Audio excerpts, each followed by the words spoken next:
Newton's first law states that an object will remain at rest or in uniform motion in a straight line unless acted upon by an external force.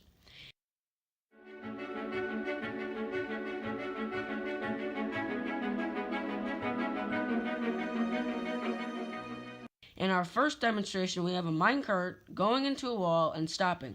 This shows Newton's first law because the minecart was moving at a constant speed, then stopped because of the wall.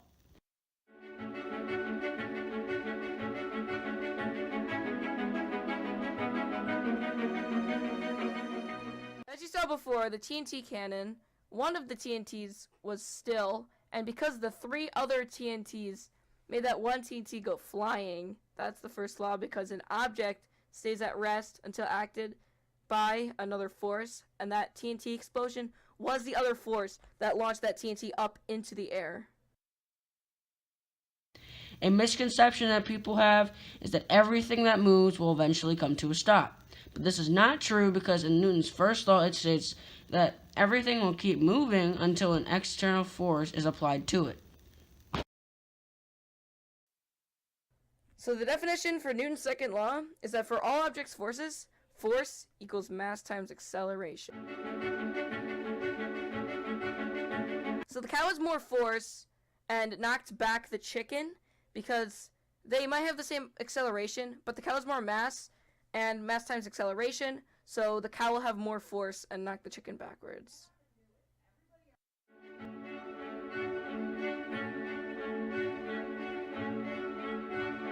So the cow had powered rails, which gave it more acceleration. So mass times acceleration, right? They might have had the same mass, the 2 cows, but since one had more acceleration going down, that cow pushed the other cow away.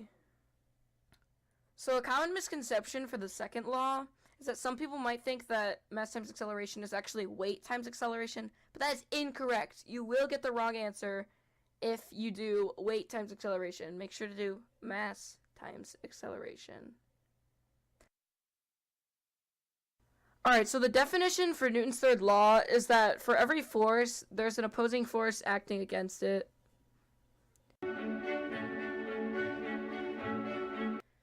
So for the example you saw there, how the person hit the cow but still got knocked back, it's because the force of the sword is the action, but then the force on which they get knocked back was the reaction.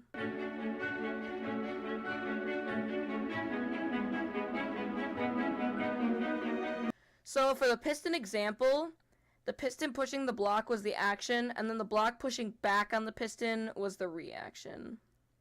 So some people might think that like an opposite reaction of a piston moving the dirt block is the dirt block actually moving, but like it's actually the dirt block pushing back on the piston. Alright, so for our third law, our experiment was that the ball falls into water. As the ball pushes down on the water's pushing up on the ball as it comes through, sort of like resistance.